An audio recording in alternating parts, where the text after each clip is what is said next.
கர்த்தருக்குள் அருமையான அன்பு உள்ளங்களை இந்த காலை வேளையிலும் ஒரு புதிய வாக்குத்தத்தோடு நான் உங்களை சந்திப்பதில் நான் மிக்க மகிழ்ச்சி அடைகிறேன். இந்த நாளிலும் 16ஆம் தேதி மே மாதம் 2026 சனிக்கிழமை இந்த கால வேளையிலும் கர்த்தருடைய வார்த்தை இந்த நாட்களில் எப்படியாக சொல்லுகிறது?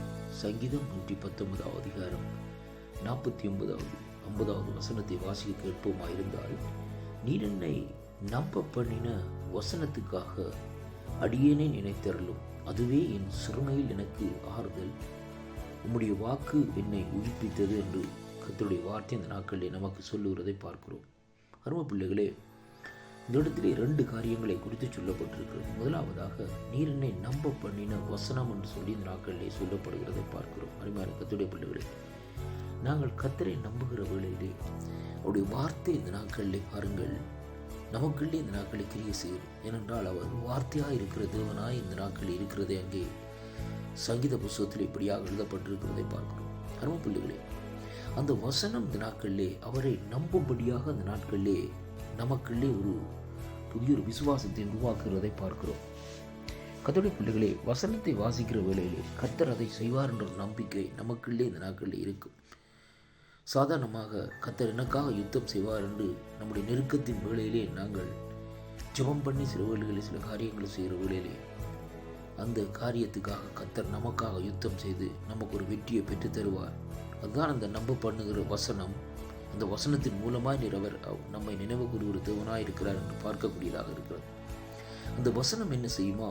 அதுவே என் சிறுமையில் எனக்கு ஆறுதலும், உம்முடைய வாக்கு என்னை உயிர்ப்பித்தது என்று சொல்லப்படுகிறது.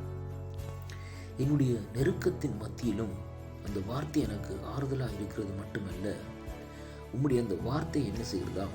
என்னுடைய ஆவியிலே ஒரு உயிர்மீட்பை கொண்டு வருகிறதை அங்கே காணக்கூடியதாக இருக்கிறது. ஏனென்றால் கர்த்தருடைய வார்த்தை ஜீவனும் வல்லமையுடைய வார்த்தையாம், இருவரும் கருக்குள்ள பட்டயமாம். எந்த கருக்கான பட்டயத்தை விடவும் இந்த நாட்களே இந்த வார்த்தை இந்த நாட்களிலே அப்படியான ஒரு வல்லமுள்ள வார்த்தையாக இந்த நாட்களில் இருக்கிறபடினால் அந்த வார்த்தை என்ன செய்யுமா? இந்த நாட்களிலே நம்முடைய ஆத்மாவை இந்த நாட்களிலே உயிர்ப்பிக்கும் என்று சொல்லி இந்த நாட்களை பார்க்கிறோம். அருமையான கர்த்தருடைய பிள்ளைகள், சங்கீதம் 120 சொல்லுகிறது, வார்த்தை அனுப்பி அவர்களை அழிவுக்கு விலக்கி காக்கிறார் என்று. அருமையான கர்த்தருடைய பிள்ளைகள், அன்று பாருங்கள், மரித்த லாசருவுக்கு ஒரு வார்த்தையை தான் இந்த நாட்களை தேவன் அனுப்பினார்.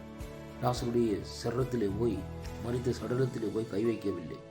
சொன்னார், லாசருவே எழுந்து வா என்று. ஒரே ஒரு வார்த்தை தான், ஆனால் எழுந்து வந்தார் என்று சொல்லி இங்கே பார்க்கிறோம். அருமையான கர்த்தருடைய பிள்ளைகளே, இன்றைய நாட்களில் வந்த வார்த்தைகள் உயிருள்ள வார்த்தைகளும் ஜீவனும் உள்ள வார்த்தைகளுமாய் இந்த நாட்களில் இருக்கிறபடினால் அந்த வார்த்தைகள் நம்மை உயிர்ப்பிக்கும் என்ற ஒரு நம்பிக்கை இந்த நாட்களில் நமக்குள்ளே உருவாக்கப்பட வேண்டும். கர்த்தருடைய வார்த்தை இந்த நாட்களை நாங்கள் என்றைக்கு நம்புகிறோமோ அப்பொழுதே நம்முடைய சிறுமையிலே நமக்கு ஆறுதலும் ஒரு உயிர் மூழ்ச்சியும் இந்த நாட்களை வருகிறதை பார்க்கிறோம். அருமையான கர்த்தருடைய பிள்ளைகளே, அதை குறித்து தான் இந்த சங்கீதம் 49 வசனத்திலே சொல்லப்படுகிறது, நீர் என்னை நம்ப பண்ணின வசனத்துக்காக அடியேனை நினைத்தருளும் என்று. அருமை பிள்ளைகளே, கர்த்தருடைய வசனம் அவரை நம்ப பண்ண வைக்கிறதாக இந்த நாட்களில் இருக்கிறபடினால் அவரிடத்தில் நோக்கி கேட்போமா? ஆண்டவரே, உடைய வசனத்தின் மூலமாக என்னை நினைவு கூறும் ஐயா. உடைய வசனத்தை அனுப்பி என்னுடைய சிறையிருப்பை திருப்பும் ஐயா. உடைய வசனத்தை அனுப்பி என்னுடைய உபத்திரவங்கள் நெருக்கங்களை இந்த நாட்களில் சந்தியும் ஐயா. உடைய வசனத்தை அனுப்பி இந்த நாட்களில் என்னுடைய வாழ்க்கையில் ஒரு உயிர்மூச்சியை தரும், என்னுடைய குடும்பத்துக்குள்ளே ஒரு உயிர்மூச்சியை தாரும், என்னுடைய குடும்பத்துக்குள்ளே ஒரு விடுதலையை தாரும் என்று சொல்லி அவரிடத்திலே நாங்கள் கேட்போமா? அன்பு பிள்ளைகளே, அப்படியாக நாங்கள் கேட்போமா இருந்தால் கர்த்தருடைய வசனம் இன்றைக்கு நம்முடைய வாழ்க்கையில் ஒரு திருப்பத்தை இந்த நாட்களில் கொண்டு வரும்.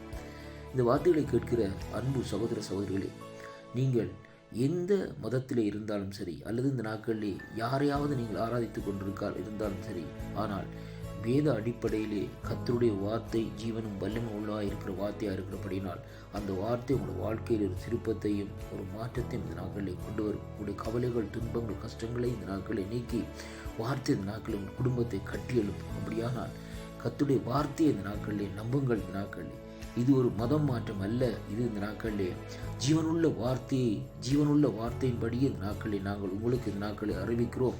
ஆனால் நீங்கள் இந்த நாட்களிலே விரும்பி இந்த வார்த்தையை விசுவாசித்து ஏற்றுக்கொள்கிற வேளையிலே வாழ்க்கையில் ஒரு திருப்பம் இந்த நாட்களில் உண்டாகும், ஒரு சமாதானம் இந்த நாட்களில் உண்டாகும். இந்த வார்த்தைகளை கேட்கிற ஒவ்வொரு குடும்பங்களையும், ஒவ்வொரு தனிப்பட்ட சகோதர சகோதரிகளையும் கர்த்தர் நிறைவாக ஆசீர்வதிப்பாராக என்று ஆண்டவரும் இரட்சகருமாக இருக்கிற இயேசு கிறிஸ்துவின் நாமத்தில் இந்த நாட்களை வாழ்த்தி ஆசீர்வதிக்கிறேன். கர்த்தருக்கே மகிமையும் கனமும் துதியும் புகழும் உண்டாவதாக. வார்த்தையை விசுவாசியுங்கள். கடைசி காலத்திலே வார்த்தை உங்களுடைய வாழ்க்கையை, குடும்பத்தை கட்டும்.